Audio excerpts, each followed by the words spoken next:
Good morning, good afternoon, and good evening to everyone joining us from all around the world. It is a great pleasure to welcome you to the HWPL Human Rights webinar, Nuclear Legacy, Enduring Impacts in a Changing Climate. My name is Irene, and I will be your moderator today. At this moment, we are connected across the globe with participants joining us from Asia, Europe, Africa, Oceania, and the Americas.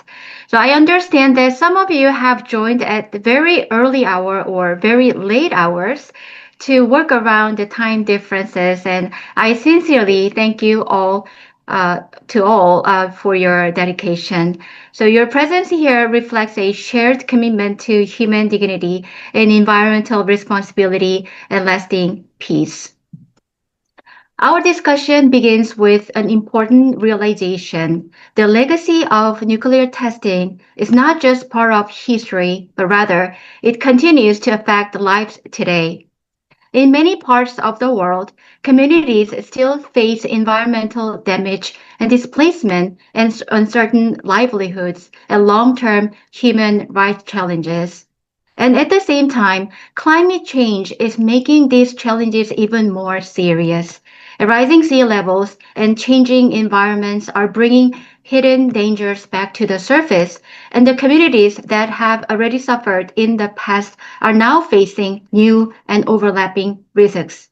So this discussion aligns with the 2024 UN Human Rights Council resolution on human rights and a culture of peace, and is grounded in Article 10 of the Declaration of Peace and Cessation of War, or DPCW, which emphasizes the promotion of culture of peace. And Article 10 reminds us that peace must not remain an abstract ideal, but rather it should be embedded in institutions and education and civic consciousness as a shared responsibility. So this webinar is not only about looking back, but it is about understanding the reality we face today and exploring how the international community can respond with responsibility and cooperation. And through the insight of our distinguished speakers, we hope to deepen our understanding and strengthen our shared commitment to protecting both people and our planet. And before we begin, we would like to let you know that today's webinar will be recorded, and the recordings and photographs may be made public. So we appreciate your understanding. And as we begin, we'd like to take a brief moment of remembrance. So this year marks the 8th anniversary of the first nuclear test at Bikini Atoll in 1946, a historic and solemn milestone. And upcoming March 1st, which is tomorrow, is the Remembrance Day in the Marshall Islands, a national holiday honoring the victims and survivors of nuclear testing and remembering the suffering that must never be forgotten. In memory of all those affected by nuclear testing, then let us now observe a moment of silence. So as the music plays in the background, you are invited to close your eyes and offer your thoughts and wishes for the well-being and peace of all those affected by this tragic history.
Thank you, everyone.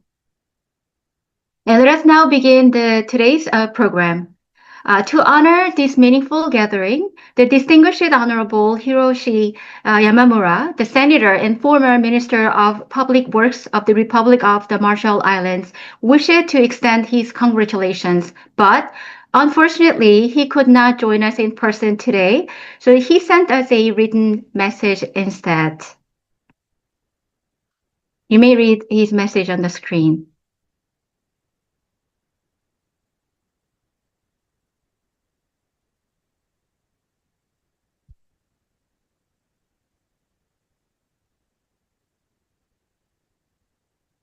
Yes. Today, we are joined by four distinguished guests.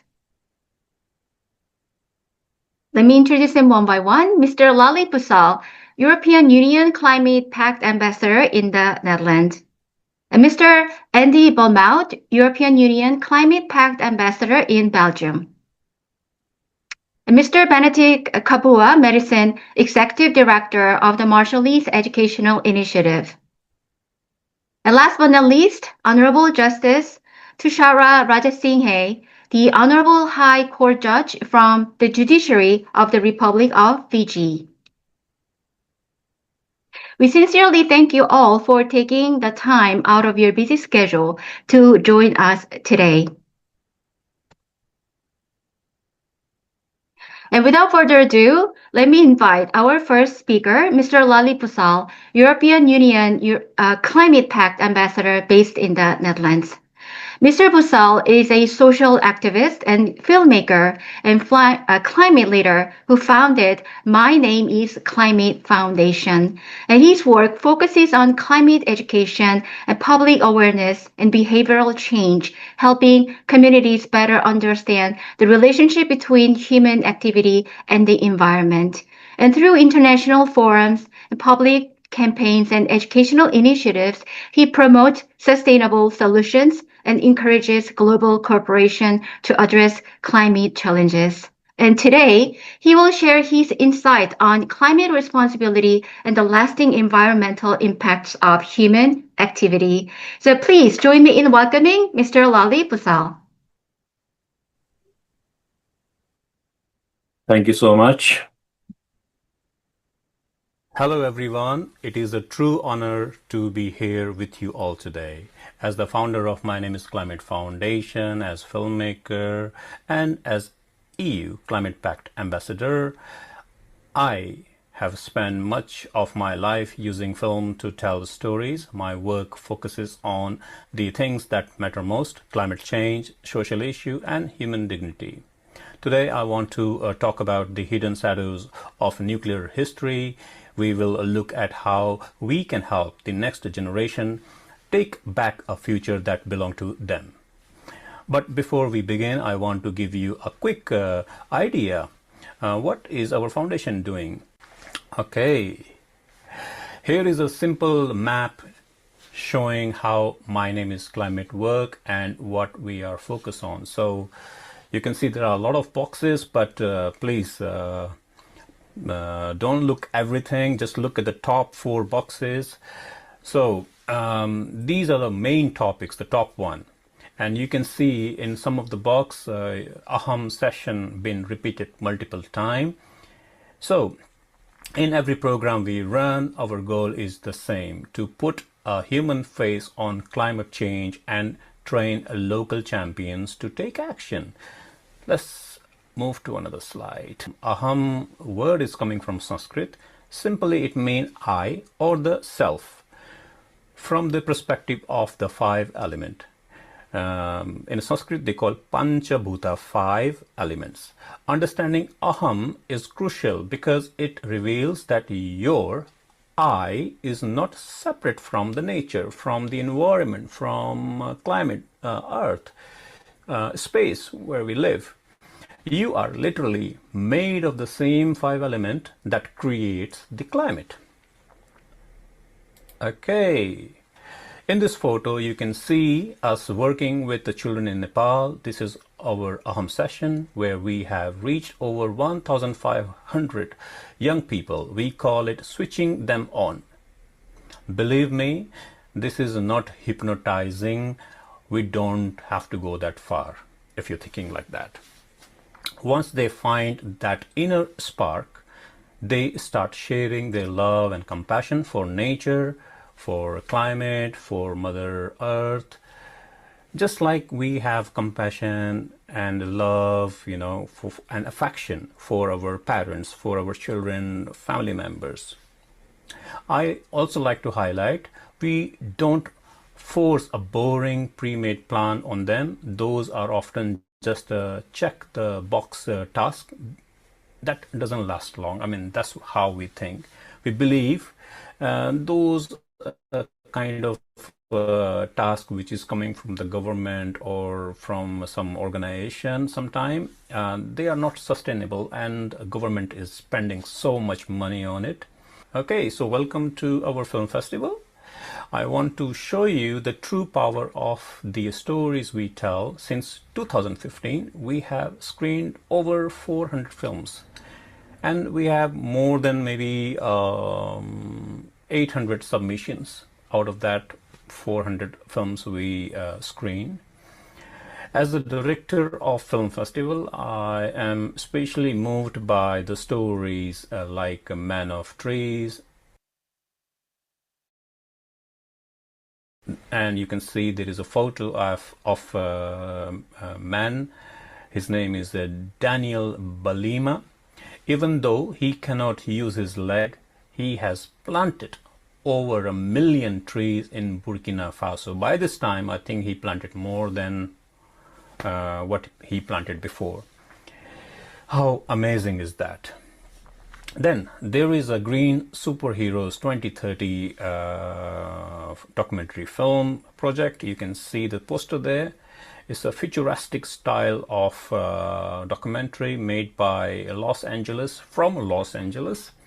And she got her daughter in this film, and it is inspired by the 6-year-old girl idea to save the planet Earth. And in this film, there are other children who are climate advocate, who are doing something in their own country. They are part of this film, and you should watch it. And we are screening this film to schools to motivate other children. So this is how we spread awareness. Okay, so these story from all this film, they prove that we must move beyond just the data. We focus on the human spirit to turn climate fear into real action that changes the world. And here is some glimpse of other things what we do, and everything is not in this slide, and I will not take much time. I will jump to another slide, and more about our project you can find on our website. I'm going to play the video.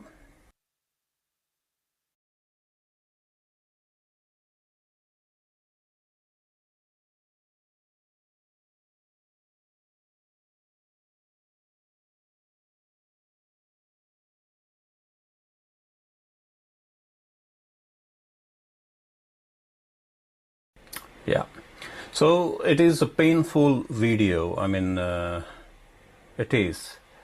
And I'm also sharing in this slide a few photos of Bikini Island, and another island is hard to pronounce for me, Inewetak Atoll. So in these islands, which is all in Marshall Island area, these are all like connected with each other. There were several tests being done. Okay, to understand the hidden problems of today, we must look at history that still hurt our world.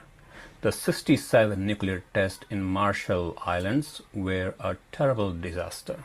Thousands of people were forced to leave their homes. They lost their land and their way of life forever. Whether it happened in the Pacific or anywhere else, we must speak out against it. These tests ruined people's health, killed off wildlife, and poisoned our Mother Nature, planet Earth. This is the reason why we all are here today, to ask for nuclear justice. We must keep these stories alive to make sure this kind of destruction never happens again. I don't want to see that my children are witnessing this kind of thing. Okay, moving forward. Yes, it is a bit painful to see these images, but we have to share, we have to bring awareness.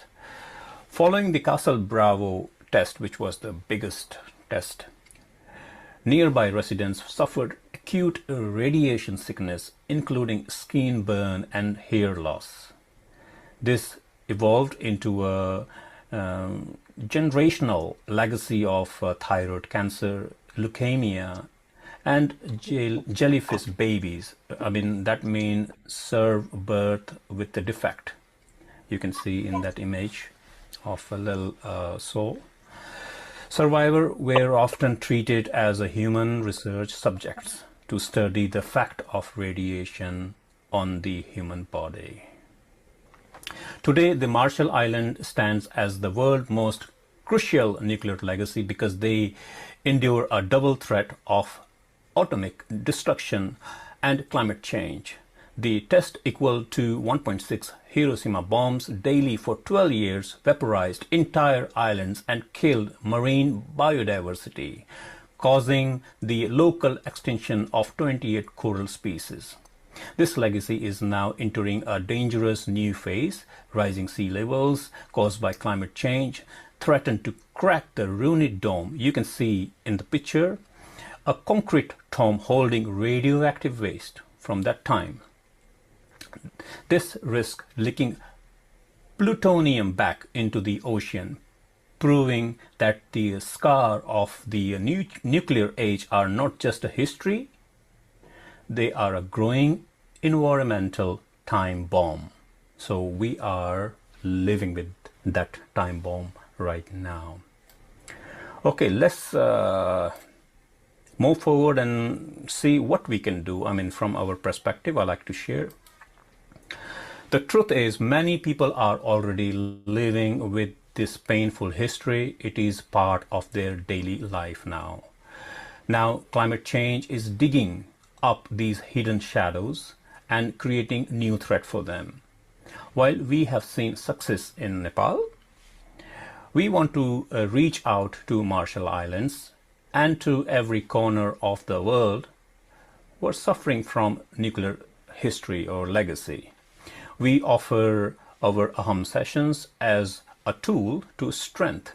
We want to help these families to build their inner power. They need to face, I mean, they have to face these challenges ahead, right? So we want to build, give them mental power, and that can make them more stronger to face these issues, and same time they will be more strong to deal with the situation and to bring the change as well. And we also like to invite the UN government and local groups to join us. Let's make sure every family is mentally ready and has the skills to handle these crises they face. Film Festival. Documentaries are powerful tools for transforming invisible nuclear history into a global conversation. They shift the narrative from abstract statics to human stories of survival and displacement. So I like to say to all filmmakers who worked on these particular topic, please feel free to submit your film to our film festival, and we will be creating a new category on a nuclear legacy for 2027. And let us use your lens to ensure these voices are heard, respected, and used to influence the policy changes we need to protect human dignity. Okay, so I'm nearly done and I'm coming to the last slide.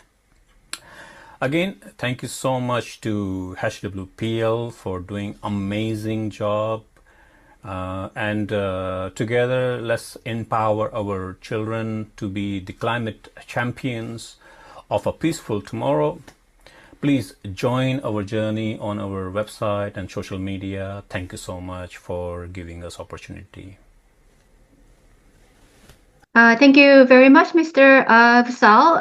And your video speech is very impressive. But now that you are here in person, do you have anything else to add? I just like to say it is painful again to see those images again whenever I see that. Even though I watch so many films during the submission, and I find those films hard, even those issues are not impactful like what is happening in Marshall Island. And it just makes me emotional. And same time, I just think, what is going on with the human brain? So, and how can they do that? So these kind of question comes in my head, and I cannot sleep with it. So, but today, when we are gathering together, I feel like, okay, we have this family to discuss about it and to find a solution. So I'm very pleased that we are all here and we are sharing, their pain, and let's do something about it. Thank you so much. Indeed, yes, it is a matter of the conscience as a human being, right? Okay, so Yeah. yes, Yeah. it's not just the history that they were exposed to, the tragic the event, but it continues to be an urgent human rights issue affecting the people and community, eventually the entire planet. So your words were a powerful reminder of our shared responsibility to confront these challenges. Thank you very much once again. Thank you. And our next speaker is Mr. Andy Vermaut, a European Union Climate Pact Ambassador based in Belgium. So Mr. Vermaut is a journalist and human rights advocate and climate ambassador who works actively to promote environmental awareness and social responsibility.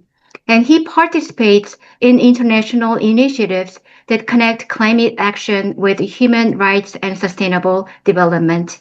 And his work emphasizes the importance of responsible policies and global cooperation in addressing environmental risks and protecting vulnerable communities. So please join me in welcoming Mr. Andy Vermaut. Annyeonghaseyo. Hello, everybody.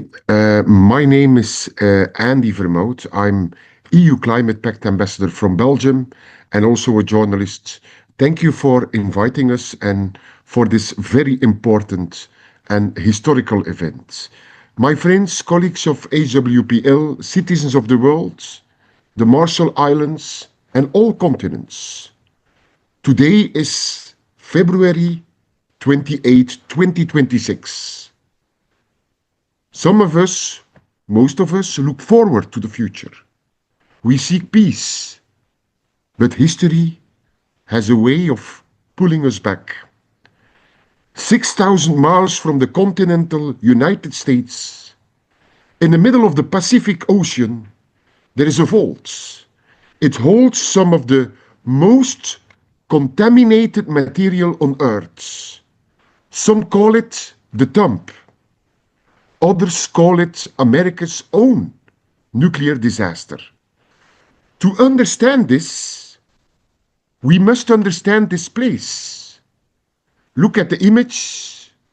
These are the Marshall Islands. It's barely land at all. It's a fragile ribbon of sand separating the lagoon from the deep ocean. It's beautiful, but it's vulnerable. And for 12 years, between 1946 and 1962, it was ground zero for apocalypse. Over 100 nuclear bombs were detonated in the Pacific. The sky turned orange. Islands were totally vaporized. In 1958, there was a rush. A moratorium on testing was coming. So the United States launched Operation Hardtack 1. 35 blasts in a single series. More megatons dropped in a few months than in all previous years combined. They detonated bombs very high in the atmosphere. Tests like teak, tests like orange. They created auroras visible from Hawaii. They triggered electromagnetic pulses that even shut down radios from Australia to California. They detonated even bombs underwater, creating radioactive pools in the ocean. It was a display of ultimate power, but it was based on a fundamental disrespect for human life itself. An industrial hygienist from the Atomic Energy Commission said it plainly back then, speaking of the Marshallese people, he said, they are more like us than mice, not equal human beings, just better test subjects than mice. That is the moral foundation upon which this crisis was built. And that brings us to this image, the Runit Dome. This is the Inuit Atoll. This is the Runit Dome. In the late 1970s, the world tried to clean up this mess. The Defense Nuclear Agency spent 8 years, but Congress would not allocate the funds to do it right. So they scraped up radioactive soil debris from 43 separate tests. And they didn't just clean up Initwak, they shipped 130 tons of irradiated soil all the way from the Nevada test sites. They turned the Pacific into a nuclear landfill.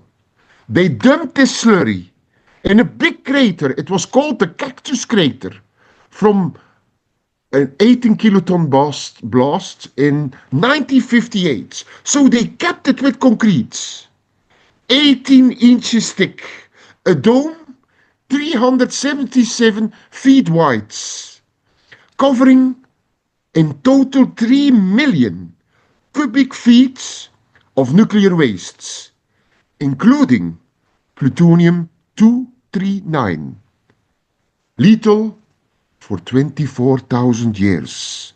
It was a temporary fix, a band-aid on a mortal wound, and it had one fatal flaw. They kept the top, but they never sealed the bottom. The crater is porous. The dome was built for a stable climate. It was built for a world where the sea level did not rise. But we all know that that world doesn't longer exist today. So if we look closely to the picture, look at the black water accumulating at the base. Today in 2026, the ocean is rising. The tides are higher. The water does not just wash over the dome. It rises from beneath it. It flows into the crater with every high tides, and it mixes all the plutonium, and it flows back out into nature, into the Pacific. The concrete is cracking. Chunks are breaking off. We are facing the imminent failure of nuclear containment structure in the open ocean. Why do we fight for this? Why does HWPL demand attention for this distant atoll? Because water is life. In the Marshall Islands, the ocean is the supermarket. It is the playground. It is the church. When that dome leaks, it's not an abstract environmental statistic. It's an assault on the human right of food. It is an assault on the human right to health. So the Department of Energy admitted already in 2013 that the soil and the lagoon around the dome are already more radioactive than the debris inside of it. So why? Because this big cleanup, it was a lie. Only 8% of the waste in the atoll was actually removed. 99% of the waste remains. So the people were told it was safe to return. They were resettled on land that was still poisoning them. And the deception went deeper than radiation. We know now about the Operation Speckled Star. In 1968, the US military tested even biological weapons on the same atoll. Staphylococcal enteroxytocin B, a toxin that wrecks the immune system. So the Marshallese people were never told when they signed compacts in 1986, releasing the US from liability, this information was withheld. They signed away their rights based on a lie. Inside that dome, the workers who built it left a small monument, a sculpture of a middle finger. They called it the Runit Salute. It was a really dark joke to them. But today, it feels like a symbol of how the world has treated the Pacific, of how the world has treated the Marshallese Islands. So where do we go from here? We can never undo all these explosions of 1958, but we cannot extract the plutonium from the coral. But we can demand the truth, and we can demand action. The 1986 compacts, which paid a mere of $4 million for these damages, it's obsolete. It was based on fraud, and it did not account for climate change. So the United States is responsible for the nuclear wastes. The United States is a primary driver of the climate change that is unsealing that wastes. The responsibility of the United States is absolute. We need a new framework of justice for these people. And we need also full funding for climate resilient containment. And we need, for sure, the truth about the biological testing. The mission of HWPL is the restoration of light. There is no light in deception. There is no light in a radioactive lagoon. We must shine all together the light of truth on the Runit Dome. We must amplify the voices of the Marshallese people who are fighting on the front lines of this dual crisis. Because we are the generation that must face the consequences of the Cold War. We cannot let the mistakes of the 20th century poison the children of the 21st. We must act. We must restore the light. Thank you. Thank you very much, Mr. Vermaut, for your very powerful and heartfelt message. And we are really feel saddened to hear what has been hidden inside the story. And also, such history must never be repeated. So the history, the Runit Dome in Marshall Island is especially very shocking, showing how harsh the reality was and how the past still affects the present. So indeed, we cannot change the past, but we must not look away from its consequences, of course. And also, it is our responsibility to speak up for those whose voices are not always heard. So we hope and pray today's webinar will help contribute to that effort. Thank you very much once again. And let us now turn to the heart of the matter to listen to a lived reality that continues to shape the lives and futures of the Marshallese people. And to share these first-hand experiences, then please welcome Mr. Benetick Kabua, Maddison, the Executive Director of the Marshallese Educational Initiative.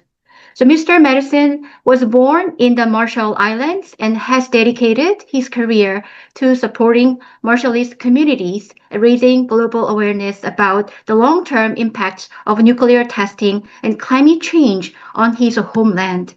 And as executive director of the Marshallese Educational Initiative, he worked closely with affected communities and regularly speaks internationally about the nuclear justice and environmental remediation and the human consequences of the nuclear legacy in the Pacific regions.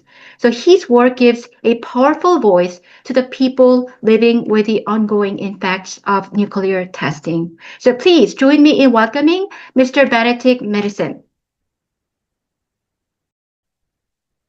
Thank you so much. I want to begin by expressing my sincere gratitude to the organizers for the invitation to participate in this important occasion. Their commitment to honoring the Marshallese people and fostering dialogue around the legacy of nuclear testing and climate change is both meaningful and necessary. So in a few hours, as others mentioned, it will be Nuclear Victims Remembrance Day in the Marshall Islands, which is a solemn occasion to honor the Marshallese people and other nuclear frontline communities and acknowledge the profound and enduring consequences of the U.S. nuclear testing program on our islands, communities, and cultural heritage. As mentioned earlier, from 1946 to 1958, the United States carried out 67 nuclear tests in the Marshall Islands.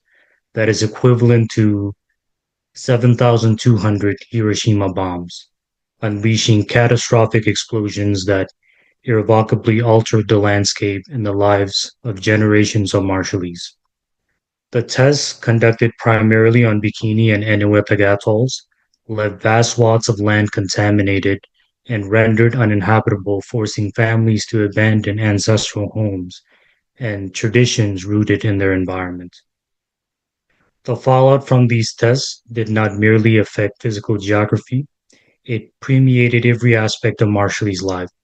Radiation exposure brought devastating health consequences, including increased rates of cancers, birth defects, and chronic illnesses.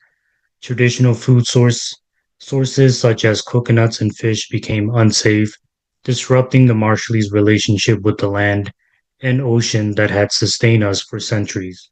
The trauma of displacement, loss, and environmental destruction continues to reverberate, deeply impacting cultural identity and collective memory.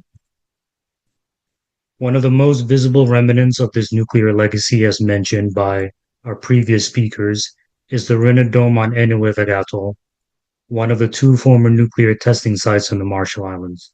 Constructed in the late 1970s, this concrete structure was intended to confine more than 100,000 cubic yards of radioactive soil and debris left over from nuclear tests. That's equivalent to about 35 Olympic-sized swimming pool. Yet the dome was never designed to withstand natural disasters or rising sea levels. Today, the threat posed by climate change is stark. Encroaching waters and increasingly severe storms threaten to compromise the dome's integrity, potentially releasing radioactive materials into the surrounding ocean. This intersection of nuclear contamination and climate vulnerability is emblematic of the broader challenges facing the Marshallese.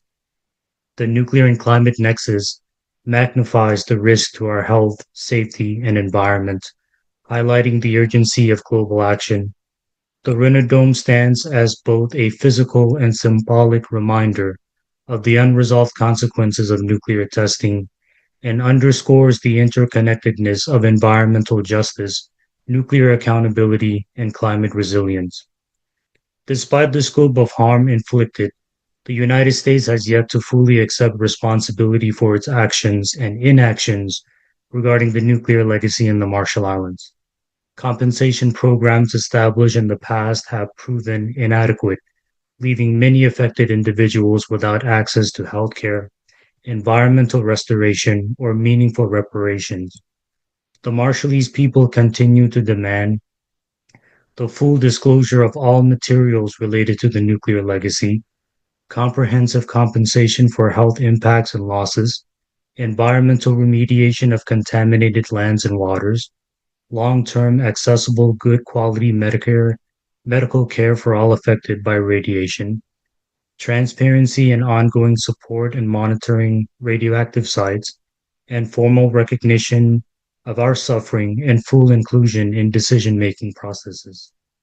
Our calls for justice are not limited to financial recompense, but extend to the broader pursuit of dignity, respect, and the restoration of our homeland. We demand that our voices and lived experiences be at the forefront of policy and advocacy efforts, both within the United States and on the international stage. On this day of remembrance, which is tomorrow, it is also vital to acknowledge and stand in solidarity with other communities that have suffered as a result of nuclear weapons testing. The Japanese fishermen, for example, were exposed to radioactive fallout from Castle Bravo test, the largest U.S. nuclear device ever tested in the Marshall Islands, and continue to live with physical and psychological effects. Their experience is echoed by many other communities across the Pacific and beyond who bear the scars of nuclear experimentation. By recognizing the shared struggles of all those affected, including the Marshallese people, Japanese fishermen, and other impacted populations, we affirm the importance of united advocacy and collective healing. Together, we demand justice and accountability for all nuclear victims wherever they may be. Raising awareness about the ongoing nuclear legacy is vital, not only for supporting the Marshallese in our pursuit of justice, but also for informing the global movement toward nuclear disarmament and environmental protection. The Marshallese experience exposes the hidden cost of nuclear weapons, illuminating the human and ecological toll of policies often made far from those most affected. Our stories serve as a powerful reminder of the need for transparency, accountability, and moral responsibility in addressing nuclear harms. Educational campaigns, media coverage, and international solidarity can empower the Marshallese and pressure governments to take meaningful action. By amplifying our voices, we challenge the erasure of nuclear victims from public discourse and foster a culture of empathy and remembrance. Nuclear Victims Remembrance Day is not only a time for reflection, it is a call to action, urging us to all advocate for justice, restitution, and a world free from nuclear threats. The lived experiences of the Marshallese are central to the pursuit of nuclear justice and disarmament. Our first-hand testimony speaks to the realities of radiation exposure, displacement, and environmental destruction, offering invaluable insight into the consequences of nuclear policies. These experiences bring authenticity and urgency to advocacy efforts, ensuring that the needs of affected communities are not overlooked in negotiations and policy reforms. By centering the voices of nuclear survivors, we advance more effective and equitable disarmament strategies. The lived experiences of my people teach us that justice cannot be achieved without acknowledging the pain, resilience, and the wisdom of those who have borne the brunt of nuclear decisions. Our leadership in international forums, including on the Treaty on the Prohibition of Nuclear Weapons, underscores the importance of survivor-centered approaches and the need for global solidarity. Nuclear Victims Remembrance Day compels us to confront the realities of nuclear testing, honor the Marshallese, and strive for a future marked by justice and accountability.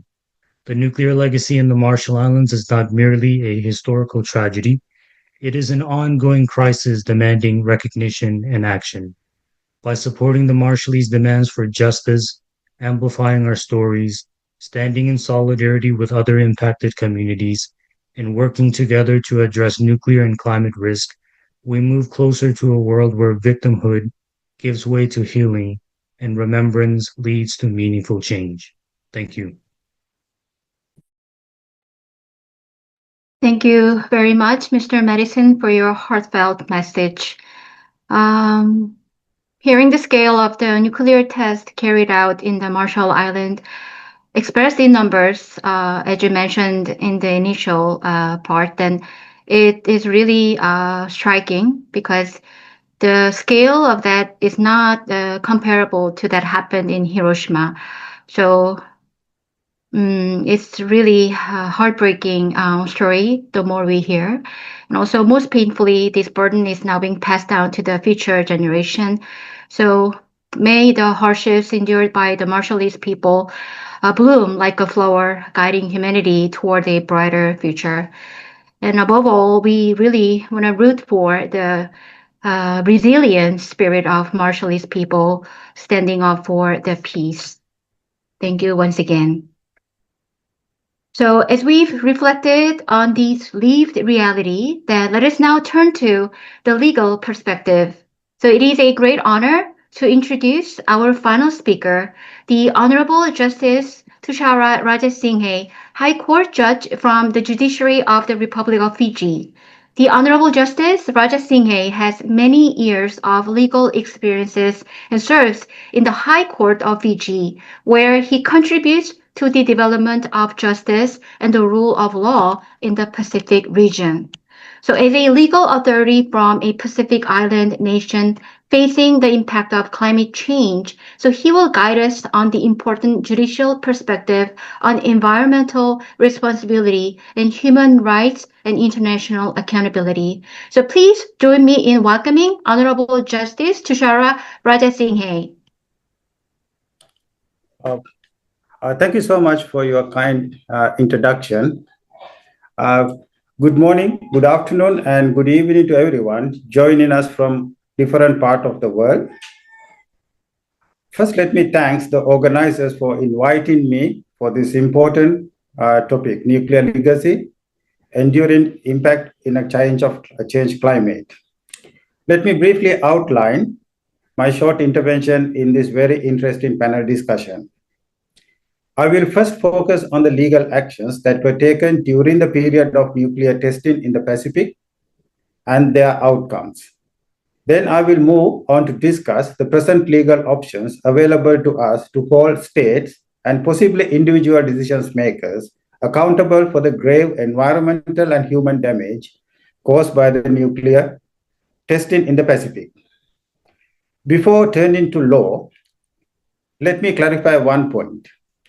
There are no strong scientific studies or conclusions that nuclear testing, whether atmospheric or underground, has significantly contributed to global warming.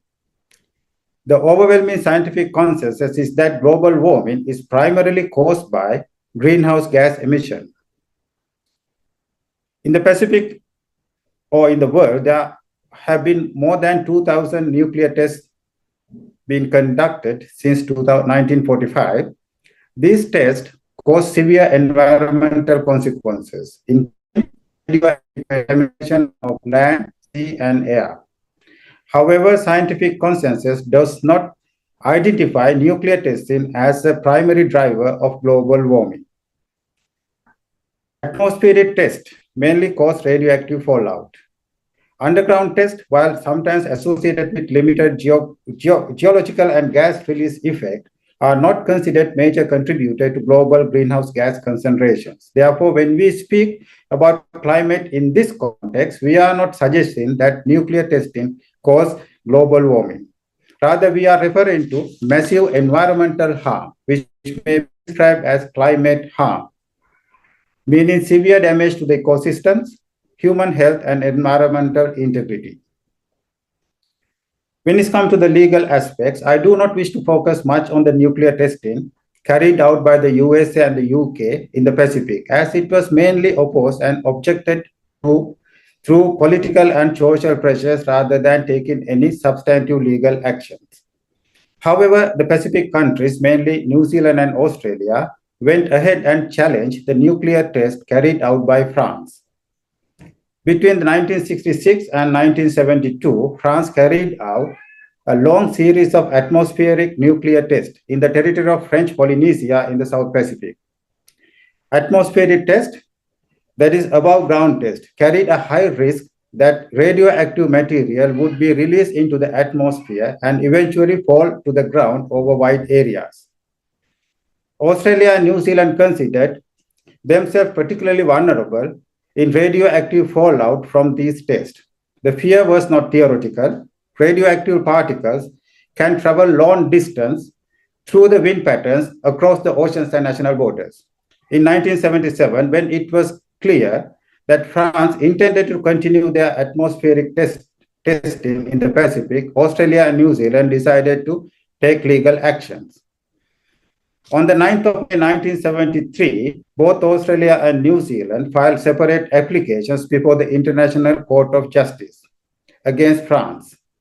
Fiji, being a newly independent country in the Pacific at that time, recognizing the regional importance of the issue and applied to intervene in the proceedings. These cases are known as Australia versus France and New Zealand versus France nuclear test cases. In these applications, Australia and New Zealand argue four main grounds. They argue that they have a right to be free from atmospheric nuclear tests conducted by other states. Radioactive fallout deposits on their territories violate their territorial sovereignty. France's actions infringe the freedom of the seas, and further atmospheric testing was inconsistent with international law.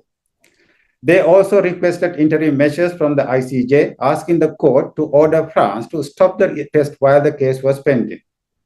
Interestingly, France refused to accept the jurisdiction of the court. It did not appear in the hearing and did not participate in the proceedings. On the 22nd of June 1973, the court granted interim measures ordering France to avoid nuclear tests, causing the deposit of radioactive fallout on the territories of Australia and New Zealand. Importantly, the court held that France's absence did not prevent it from issuing interim measures. It is very significant because it shows that even if a state refuses to appear, the court may still act on it. However, in December 1974, the court delivered its final judgment but did not decide the case on jurisdictions on the merits. Instead, it noted that France, even though did not participate in the proceedings, made some public declarations stating that it would cease atmospheric testing. The court held that these declarations, though did not made in the court, created legal obligations since the objective of the applications, that was cessation of atmospheric testing, had been achieved. The court held that the dispute no longer existed, therefore there was nothing further to decide. As a result, there was no ruling on the legality of the testing themselves. These decisions left many in the Pacific region with the sense that justice was incomplete. Despite the undertaking taken by France not to carry out any atmospheric test, France commenced a series of underground nuclear testing in the Pacific Ocean in the 1980s and 1990s. In 1995, France announced that it would conduct a final series of underground nuclear tests. At this time, the New Zealand decided to institute proceedings in the International Court of Justice against France, seeking the cessation of those underground tests and also requesting interim measures. However, by then, France had withdrawn its optional clause declarations under the ICJ and also denounced the General Act of 1928. That deprived the New Zealand on the basis for their claim that deprived the New Zealand to file their case based on the optional clause declaration and also based on the General Act of 1928. Therefore, the New Zealand decided to invoke the paragraph 63 of the judgment delivered in 1974, which New Zealand claimed that it is entitled to request the resumption of the 1973 case in respect of the underground nuclear testing. New Zealand argued that 1974 judgment was not limited to atmospheric testing because the main concern in the 1973 application was the radioactive contamination arising from the nuclear testing, whether atmospheric or underground. However, in September 1995, by 12 vote to 3, the court found that the New Zealand request was outside the scope of paragraph 63 of the 1974 judgment and therefore dismissed the request and also the request for interim measures. Again, no decisions was made on the substantive legality of the ground testing. The third main legal actions taken by the Pacific countries was the Marshall Island case in 2014. In 2014, the Marshall Islands filed cases before the International Court of Justice against 9 nuclear-armed states, including the United Kingdom, India, Pakistan, and other few countries.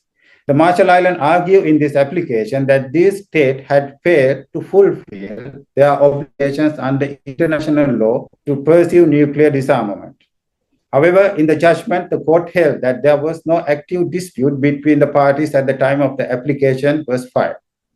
Therefore, the court lacked jurisdictions and could not proceed on the merits. Once again, the Pacific region faced a procedural barrier to a substantive hearing before the International Court of Justice. Another significant legal steps taken by the Pacific states is the adoption of the Treaty of Rarotonga that was open for signatures in 1985 and entered into force in 1986. This treaty established the South Pacific Nuclear Free Zone. This treaty prohibits the manufacture, possession, and control of nuclear weapons in the region, requires states to prevent nuclear testing within their territories, emphasizes protection for radioactive environmental pollutions. However, this treaty does not provide direct remedies for the harm done in the past. Let's move to the present. Let's see what are the present possibilities we have. One of the most important developments in the recent time is the renewed discussions of ecocide as an international crime. The ecocide refers to the deliberate or reckless destruction of the environment. In 2019, the late Scottish lawyer, Polly Higgins, proposed amending the Rome Statute of International Criminal Court to include ecocide as the fifth international crime. In 2021, an international expert panel arranged by the Stop Ecocide Foundation, based in UK, proposed a legal definition to ecocide, which I will quote: unlawful or wanton acts committed with knowledge that there is a substantial likelihood of severe and either widespread or long-term damages to the environment, unquote. And this proposed definition has two main thresholds: the threshold for nature of damage and threshold for nature of act. The nature of damage has to be severe and either widespread or long-term. The nature of act can be unlawful or wanton. That means even a lawful act carried out with reckless disregard for damages that would be clearly excessive in relation to the social and economic benefit anticipated, that's amount to an offense of ecocide. The most important factor in this ecocide definition is the mental element, that is the recklessness. Awareness of a substantial likelihood of severe and widespread or long-term harm is sufficient to establish the mental element of this definition. If such a crime were adopted into the international criminal law, it could potentially allow accountability for those who knowingly authorize acts causing grave, severe, and environmental destruction. There are some limitations under the proposed ecocide offense. One of them is that the International Criminal Court, as we all know, only prosecute individuals alleged to have committed any of the international crimes against outlined under the Rome Statute, but not the states. So we will not be able to prosecute the state that carried out these nuclear tests. But still, we will be able to prosecute the individuals who took in leading role in making those decisions to carry out those nuclear tests. But we have to be mindful that these tests in the Pacific were carried out in way back in 1960, 1970, 80s, and 90s. So most of the key figures that were involved in making those decisions are no longer available. Like President Mitterrand, President Chirac, President Reagan, they all had gone. But there may be some key figures still available and still living. So if we successfully manage to adopt ecocide, we would be able to go after these individuals and bring them before the International Criminal Court for their actions that they have taken part in the 60s, 70s, and 80s, and 90s in the Pacific. Another significant development is that many countries, especially in Europe, especially in the former Soviet bloc countries, have adopted ecocide as an environmental offense under their domestic laws. Importantly, France has also adopted an offense under Article L231 of the French Environmental Code that is more similar to the offense of ecocide. So it is up to the Pacific countries, especially the legislations, to adopt such an offense similar to the ecocide in their domestic laws. And the Pacific countries have freedom to adopt that offense that can have a wider access to the people who have committed environmental crimes in our region, though they are based in other part of the world. So it is up to the Pacific countries and their lawmakers. Now let's come to the accountability. As learned three speakers highlighted in their discussion, the nuclear test in the Pacific caused severe environment contaminations, the long-term health consequences, cultural and social disruptions, and intergenerational harm. While it may not have caused global warming, it unquestionably caused environmental harm. The challenges we face today is this. We all know the international law has developed strong principles, such as sovereignty, prevention of transboundary harm, environmental protections, and substantial development. But procedural boundaries, procedural barriers, jurisdictional limits, also the political reality, have often prevented courts from reaching decisions based on the merits. The questions for our generation is whether international law can evolve further. Can we strengthen advisory proceedings of the ICJ, as we done in the last year, in respect of the climate change? Can we achieve this part through the human rights relations under the international or regional international conventions, or perhaps under the domestic human rights laws? Can we strengthen environmental treaties to prevent further occurring of this type of environmental damages? Or we can, as I explained before, adopt an international environmental offense, crime, as ecocide, and bring the people before the law to face the consequences they have done. So coming to conclusion, the nuclear legacy in the Pacific is not just a historical factor. It is a continuing moral and legal challenge. This reminds us that decisions taken by the big countries in the name of their national security can impose lasting environmental and human crises on vulnerable communities like Pacific. As we confront global climate change today, we must also remember earlier form of environmental harm done in our region through nuclear testing, as well as exploitation of our resources like mining. So we have to be mindful that international law evolves slowly, but it evolved because the state, courts, scholars, and civil society continues to press for accountability. I'm proud to say that Pacific region has already shown leadership through litigations, diplomacy, and even creation of a nuclear-free zone. And I hope this must continue. Thank you very much. I'm looking forward for the discussions and the question and answer session. Thank you.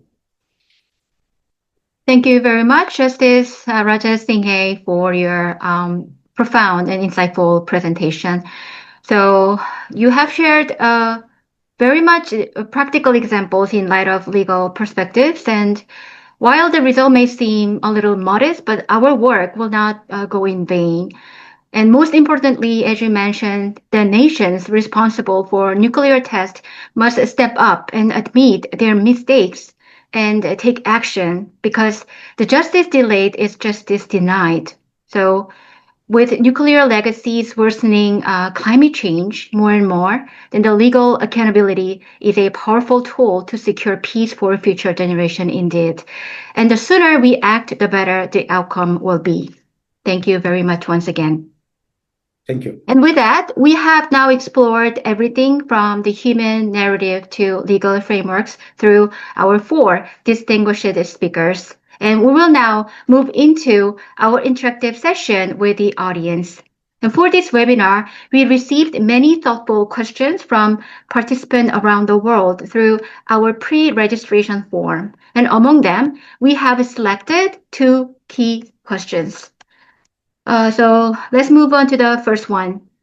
Regarding human rights issues arising from nuclear legacy and climate change, then what do you believe is the most critical factor in ensuring that civil society voices lead to actual legislation and effective implementation?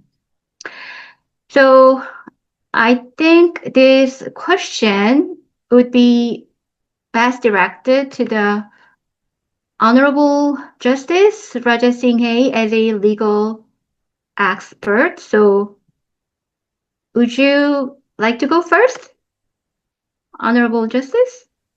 Yes, thank you. It's a very interesting question. Thank you for the questions. And so regarding the human rights issues arising from this nuclear legacy, which we still facing, I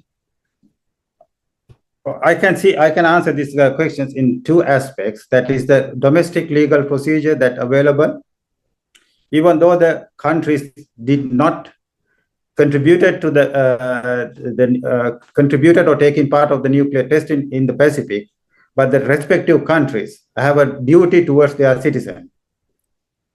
So anyone who got affected, they can explore the domestic legal the measures that they're available for them to seek redress from the state. That's one aspect. And I can remember there is the mechanism set out by the France, that is the compensation mechanism, but it was highly criticized because the criteria to get selected for that is very, very strict and the threshold is very high. So, so effective implementations, actually it has to be the both ways. We have options of like for the filing of civil suits, and we can see the options whether, as I explained, that even France has an offense similar to the ecocide. So we had to check whether that offense can be, the limits of that offense can be extended to the Pacific in respect of the French officials who took part making that decisions in the 80s and 90s, or the government of France. So there are options we had to explore.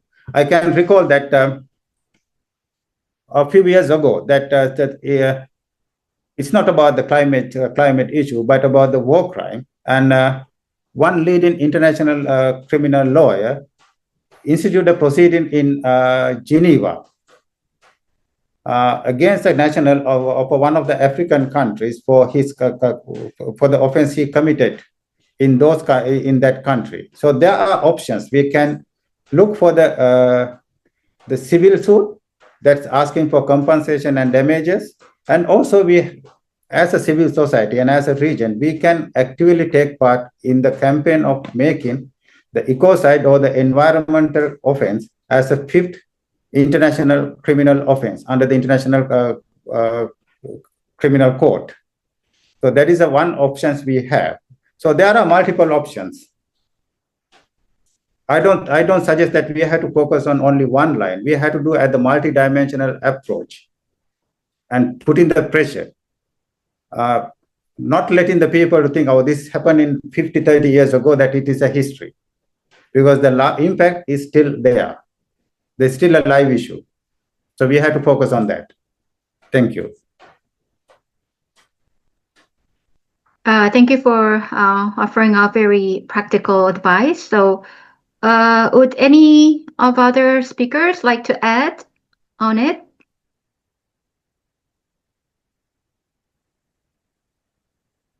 Okay, please. Regarding actual legislation, so we don't have United Nations Parliamentary Assembly. It doesn't exist for the time. We should have it. We should have a reform of our United Nations and have this parliamentary assembly in which we can achieve global legislation. The thing is, for the moment, it's not there. So Europe is taking a front for role in making new legislation, who is sometimes implemented on the global level. For example, if we talk about GDPR, privacy rules, a lot of countries are following these rules. So in the event that before we have this sort of world government, because I think we need a sort of world government before we can implement all these rules. But the civil society can play a fantastic role. But there is also another legal possibility, and there is also, next to the International Criminal Court, also a United Nations Court between states. And the civil society could push also the politicians from the Marshallese Islands to push them to do actions and to start a legal procedure from the states to another state. So this is also a possibility. Next to this, there's also the individual people who can start cases. There are really a lot of possibilities to overcome legal problems, because the accountability stays. So there is a lot of possibilities to go to court, but you should go together. You should go together with multiple people together, people who are victims today. So I think there is really a lot of possibilities to do a lot of things. But what I can do, and I can help, is I can help after this event, together with the organizers of this conference, make a sort of proposal that we can send to the European Parliament, in which that we can ask if they can help to push, to help the civil society to have this legislation. We have a commission, External Affairs in the European Parliament, so they can always we can always make a proposal for them. So this is something that we can do. So I think everybody should help to do something from different perspective, from different countries. This can help. Also writing to the Embassy of the United States, trying to get a meeting with somebody from the embassy. There are a lot of possibilities that we can do, and we should have a separate meeting to talk about all the possibilities that we have to make this happen. Thank you very much. It's interesting to hear that empowering the civil society through the world governance. And also, I guess the crucial point is that we all stand together, right? Thank you very much. Any more opinion to be added? Or else, let's move on to the next question. So next question was, what do you believe is the most urgent practical support needed from the international community to help the younger generation protect their homeland and identity amidst the dual crisis of nuclear legacy and climate change? So I guess this question is maybe best addressed by Mr. Benetick Maddison, as someone dedicated to the education and future for the Marshallese youth. May we hear from you first, Mr. Maddison? Yes, thank you. I think firstly, education and capacity building are important. And so the international community should invest in programs that equip young people with knowledge and skills to understand both the implications of the nuclear legacy and the impacts of climate change. And so this includes providing resources for environmental education, historical context of nuclear issues, such as the Marshall Islands, and then fostering critical thinking to encourage grassroots activism. And then there's the financial and technical assistance for sustainable development initiatives, which are also important. And so funding should be allocated to projects that promote renewable energy, sustainable agriculture, infrastructure resilience. This empowers young people in building a sustainable future while addressing local and global environmental challenges. And then thirdly would be mental health support and community engagement programs. Those are also vital. And so young people often bear, as other speakers mentioned, the emotional burdens of these crises. So creating safe spaces for dialogue and support can help them process their lived experiences and promote collective action. And then I would say lastly is the international community needs to advocate for policy changes that protect um, affected communities from the consequences of the nuclear legacy or the climate crisis. And so supporting youth-led advocacy and empowering them to play an active role in policy making processes that ensures their voices are heard and their homelands are safeguarded. Thank you. Thank you very much. Definitely the education first, and also the funding as well. Yes, indeed. And any other speakers to add on it? I'd like to add in. Sorry. Okay. Yeah, I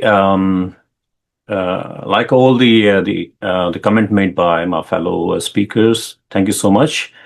And in this question, I like to add in. I feel that they need a mental fortitude and the freedom to lead instead of somebody sending them pre-checked projects. I will say these kids need to switch on from inside first. To connect with the nature, what are we made of, and why this environment is very important for me to live in. So, this is what we do through our sessions. We try to trigger those heart first, and once they are connected, and once they have this compassion and love for the environment, and then they can carry on with the other projects, which is meaningful for their own future, for their own country, for their community. And we like to see them becoming the local advocate instead of NGO peoples coming from our countries and going there and doing something. We like to see them becoming climate scientist, climate engineer, climate lawyer, who can deal with the problem because they know insight, and they are growing with that that kind of life, and they know the history. And same time, what I like to say from the education point of view, we need to make kids understand the good side and the bad side of the nuclear test or nuclear energy. All these kind of things from the group one, I will say, just start, because it is affecting them from the birth time, right? So and we all have to live with it now, with this nuclear legacy. So this information should come in our education as well. Yeah, that's all I'd like to add. Thank you. Mr. Vermaut, over to you. Yes, hello.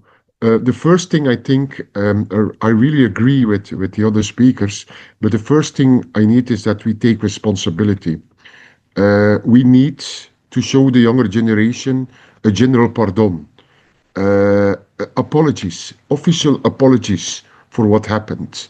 That's also a very practical support, also for the mental and also for the health issues that the people had.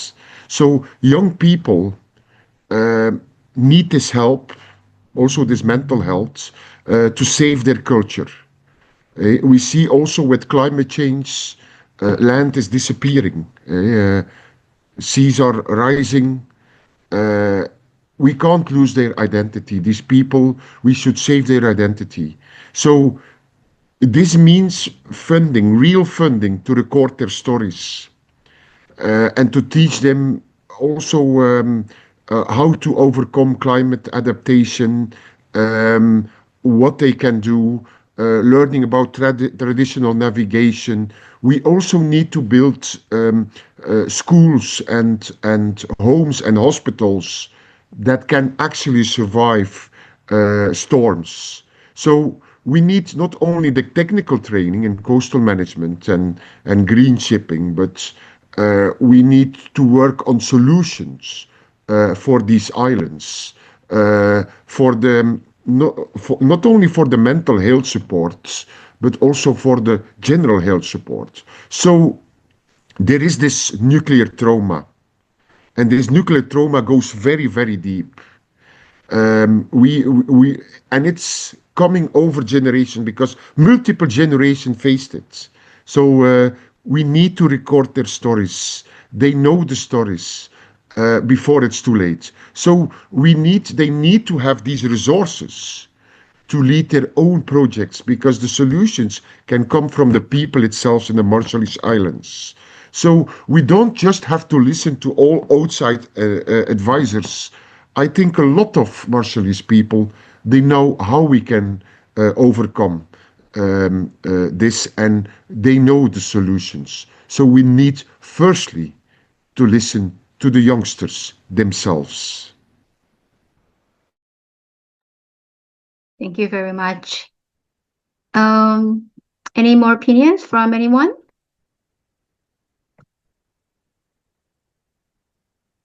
Okay. Yes, so definitely first to help with the future generation, the older generation should first acknowledge their mistake and giving the sincere apology. And also we need to really put all the effort to nurture a healthy and historically informed mindset for our future generation. Very insightful. And also before it's too late, yeah? Yes. So we have to work equally. Actually, the young one, they should prepare themselves mentally healthy. Yes, there is a history, painful history, same time, and we have to keep them mentally healthy. Not don't feed them too much to keep that trauma inside. I feel because they have bigger job to do. And the older one should deal with this US and people who caused the problem. So and the lawyer like Tusara over here and from this age group, I will say we should carry on fighting with them. And that's how I see we can balance things and move forward. yes, indeed. Moving beyond trauma toward the future, right? Yeah. Yes, indeed. Thank you very much. So with that, yes. I wanted to quickly add something, if it's possible. I'm very sorry for this. Oh yeah, no problem. The biggest factor, I think, is honesty about the past. So the youngsters need to have also this permanent seat at the table, because we can't never make good laws. Also, on the first questions, without if all the fact or a lot of facts are still hidden. So the US needs also to release all the info, all the possible info on every test, because without that truth, everything stays stuck. So also the activist groups, and a lot of youngsters are activists, shouldn't just be invited to talk sometimes. They need real vote in the commissions that make the decisions on their future. So I think finally, islanders are already collecting their own data. And I think facts, all the facts about all the illnesses and the pollutions, all these facts should belong to them. So, because this with hard evidence, they can show to the politicians what should be done. And based on the facts, there can come real action. And I think this is also very important to have this own people's collective youngsters who collect the facts and write down everything. Because based on this data, you can inspire politicians to do really something. Yes, we can't agree with you more. Yes. Thank you very much. So through the Q&A session, we were able to explore today's topic in greater depth. And as we conclude, we will now take a moment to hear from each speaker for their final remarks for today's webinar. So let's hear from each speaker in the order of the speech. So let's first go with Mr. Lalit Bhusal. Okay. All I have to say, first of all, thank you so much. And the whole session was really insightful. And we covered, I feel, from many different angles. And for me, it is quite learning to hear from all my fellow speakers as well. And the questions were wonderful. I think we point out quite good the questions here, and I can see the answers from different perspective, and full respect for that. And I have so much homework now after this session. I will be working on many things to create awareness through my film festival as well. And I will be launching a discussion panel in my film festival. And Andy, I believe that like last year, we will be getting together again and discussing on this matter. We will do that. In my slide earlier, I mentioned about that any film festival, filmmakers who are working on this particular topic, please do come forward and submit your film to My Name is Climate Film Festival, and we will be very, very happy to screen film to bring awareness and bring it to the discussion. And I will.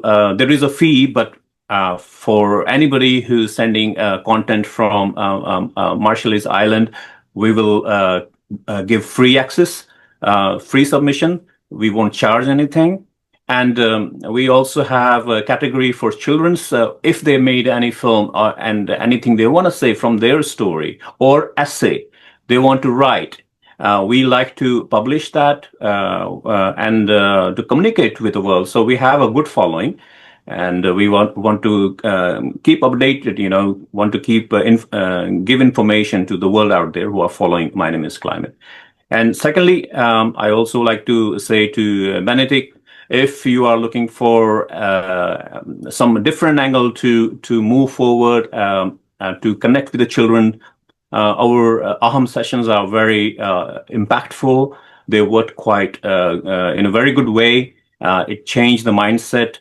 They are mentally ready to take challenges, and when they do some sort of project to protect the community, environment, climate, they are mindful. So they know why I am doing this. So these are the few things. I don't want to say much here. Rest of the information is available on website, and please stay in touch with us. Big hug to everybody. Thank you so much. Thank you. Over to you, Mr. Vermaut. Yes, to wrap things up, the story of the Marshall Islands is one of incredible resilience of the people. So they had to face between 46 and 58, around 67, I think, is it right? Nuclear bombs who were detonated. And I've heard that somebody compared it with 7,200 times Hiroshima and Nagasaki.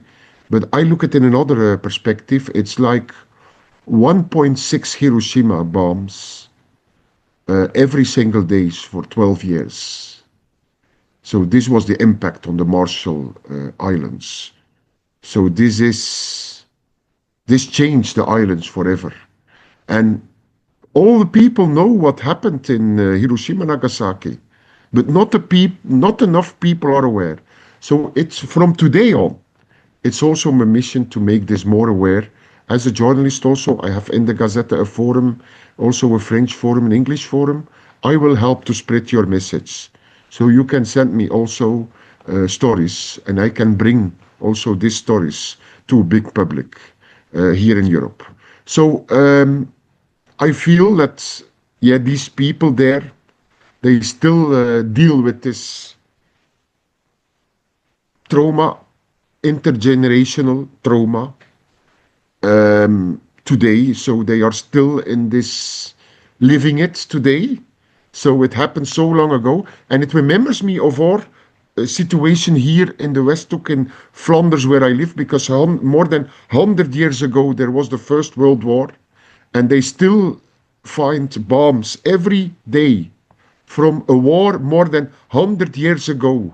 I know personally a lady, and she lost a leg 15 years ago because of a bomb who was dropped there more than 100 years ago.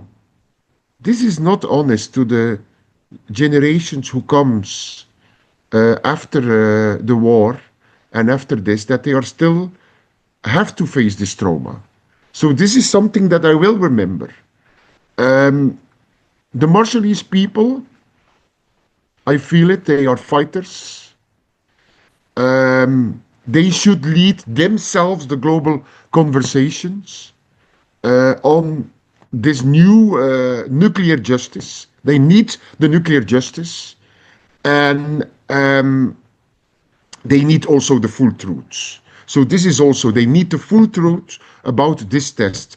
And maybe we can, with all these people who are here today, we can make a draft and send this also to Donald Trump and ask him, because I know now in the United States there are some people who were victim of a landfall, of a nuclear landfill, and now it's the first time that something happened, that these people got some compensation.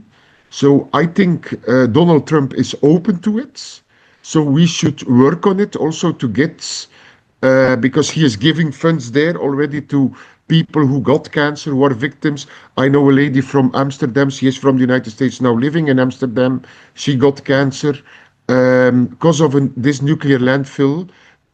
So I think there is a lot of possibilities, because I think this they really need money also to help. So I think the fight that the people in the Marshall Islands are doing is also our fight. And the fight also against climate change, but also the fight against biodiversity loss is a fight for our entire planet. So I think I come after this day, after what I've heard, and also all the fantastic speakers, I think I'm energized to go on this battle and to fight together with the Marshallese people for justice, for nuclear justice for these people. And I want to thank you for this fantastic organization of this event. Thank you very much. Thank you. You're very much empathetic remark that bringing the whole world together. And then over to Mr. Maddison. Thank you so much. I want to again thank the organizers for the opportunity to share the lived experiences of my people, not just on the nuclear legacy, but also the climate crisis. And many thanks to my fellow panelists for sharing their expertise on these matters. I know these topics are not easy for me to talk about because they also impact me personally, having lost family members to cancer and other nuclear related illnesses from these nuclear tests that we just highlighted today. But it's really important that the world knows about what happened in the Marshall Islands and what we continue to deal with, because it's not just Marshallese history. It is not just American history. it is also world history. Oftentimes, people forget that the United Nations is also complicit in this legacy. Through the 1947 Trust Territory of the Pacific Islands Agreement between the U.S. and the United Nations that solidified the U.S.'s use of my country for nuclear weapons testing. And so once again, thank you for providing the platform to share these experiences with you all. Thank you, Mr. Maddison, that you are here today on behalf of the Marshallese people. Thank you. And last but not least, Honorable Justice Raja Singh A. Okay, thank you so much. Thank you so much for organizing and creating this platform for this wonderful and insightful discussion. And in respect of my final remarks, I can see that the international legal fraternity are identified and recognized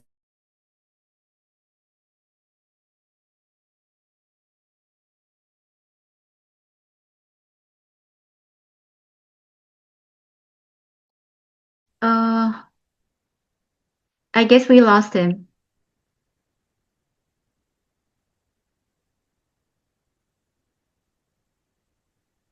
Honorable Justice?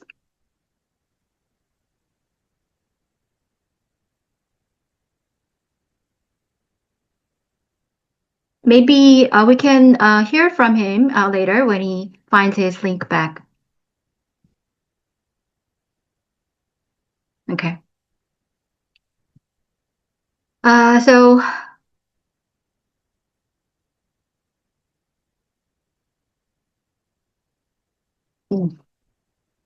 thank you everyone for all thoughtful reflection. But we don't want to miss the chance to hear from our audience. So I guess there are many audience members from different parts of the world. So first and foremost, I like to hear from the one who is from Marshall Island. I heard there is a photographer working in the Marshall Island.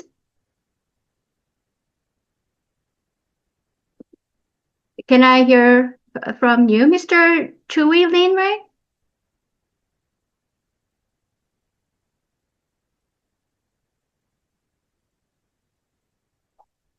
Mr. Lin, are you here?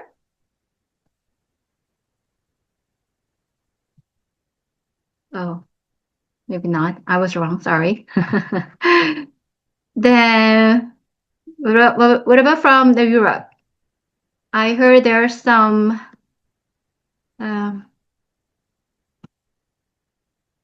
are very much interested in this topic from the European regions, from the Netherlands. Miss Nora, are you from the Netherlands? Yes, I am. Would you please share your impression? Yes, please. Wow, this is a really great platform. And thank you so much. I have learned a lot. And as I'm a teacher, I really want to invite our people who have been talking today to bring it in the schools much more. It's very important to let these youngest know it. Thank you so much. I have learned a lot and I will bring it all over.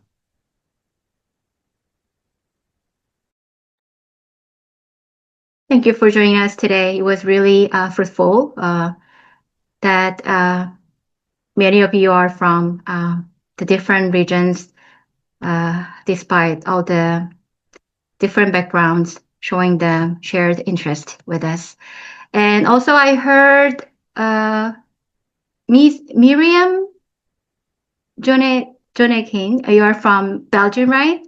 Yes, indeed, yes. Okay. Yeah, for me, this session was, I heard about the Marshallese Islands, of course, but far and vague, and this is really a shocking eye-opener because these things are happening and we barely hear from it, and with the videos and the photos it makes it much more real, and the figures, what is actually going on, what has been going on, and what the effects are of this still today. I'm working with the Youth for Human Rights program, teaching young people about human rights, but this goes much more beyond what we can teach, because there's so much powerful entities behind this who are organizing this, that I was really very interested in the question, what is going on with the human brain, by Lalit Bhusal, because yes, what is causing this to happen is some people who are creating this, and actually the evil behind this has to be understood more. And I think a few weeks ago I gave a lecture myself about the race between human brutalism and solutions for this. And I would advise for everybody to read the book Dianetics, which explains actually the reactive mind, which contains all the irrationalities of the human mind. And I think there is a solution there that can help people who are living with the traumas of these past years and incidents and war traumas, etc. And then I think this can offer a solution to a person who would like to get knowledgeable about this. So that's what I wanted to share for today. I think it's really important to raise awareness about what is happening in those islands, which are so beautiful. And it's a pity that these things are happening. Yeah? So, voila, this is what I wanted to share. Yeah. Thank you very much. And now we have the Justice, Raja Singh back. So, Honorable Justice, yes, please share your final remarks. Because my connection dropped. Yes, no problem. Yes, yes. So what I was explaining that we can see the positive progress in the international law, recognizing the importance of addressing this environmental damage. So the ICC and even the prosecution office of the ICC are showing their interest and the commitment towards recognizing climate damage as an international crime. And also the very encouraging to see that the ICJ's advisory opinion delivered on climate change last year. So that create an opportunity. As I explained in my discussions, the last two efforts by New Zealand and Australia before the ICJ was failed due to technical reasons, because these two applications was focused on ongoing testing. So that was the reasons that the ICJ decided that there was no ongoing dispute to address. But now the testing has been done, the damages has been done. Now we have the damages and the consequences. So there will be another opening to go before the ICJ, saying that now there is a dispute, that is the repercussions and the effect of the testing. So relying on the principles that ICJ outlined in the last year climate change opinion, so there may be another opening for the Pacific countries to go before the ICJ and getting an advisory opinion on this issue, and to see that whether we can get an international recognitions of the responsibilities and the accountabilities from the countries that had carried out this nuclear testing. Thank you. Thank you very much for organizing this wonderful and insightful discussion. Thank you very much, Honorable Justice. And according to your opinion, the ICJ's role is getting more important and vital in resolving all that matters. So hopefully we can see the meaningful result the sooner. And thank you for all your thoughtful reflections and valuable contributions for today's webinar. And today's discussion has deepened our understanding of the enduring impacts of the nuclear legacy and the importance of working together for a more just and sustainable future. And we hope you will continue to take an interest in this important issue and stay engaged with our future events. So with this, we will conclude the discussion session and move on to a few announcements.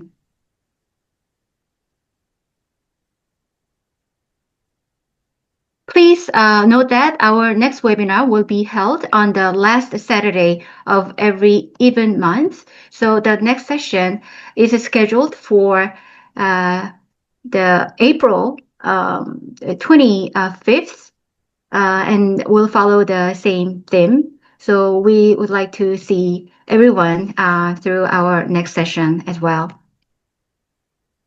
And also, we'd like to share a meaningful announcement with everyone. The Marshall East Educational Initiative, led by our speaker, Mr. Benetick, Kabua, Maddison, will host the Nuclear Legacy Week exhibition in the United States from March 2nd to March 7th. So the exhibition highlights the nuclear legacy of the Marshall Islands as an ongoing human rights issue. So your interest and support will be appreciated. And last but not least, a Google form link is now being shared in the Zoom chat. So you can now find it in the Zoom chat. So the information you fill up will help us promote this webinar and prepare for the next one. So we would appreciate if you could take a moment to fill it out. But if you're unable to complete it now, then we will share the link later by email or through your social media. Yes. So this brings us to the end of today's webinar. So before we close, we'd like to capture this meaningful moment with a group photo. So to symbolize our unity in standing up for the nuclear legacy issue, then please raise your right index finger and join us in saying we are one. So I will count 3 and then we will post together. Okay? Ready? 3, 2, 1. We are one. Could you pause for 5 seconds so that we can get everyone in the shot?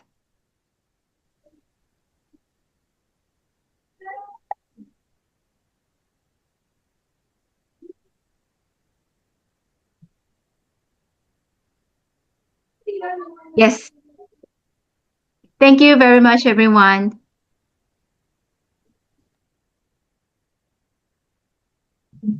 Thank you so much. Bye. Thank you so much. Bye for now. Bye. Happiness. Bye. Thank you, James. Thank you, Andy, and everybody. Thank you, Thank you, Andy. Bye. I will Happy miss you all. weekend. Happy weekend. Bye. Thank you. Thank you, Honourable. Islands, you are my homeland. We won't forget you and all the things that we've been through. Marshall Islands.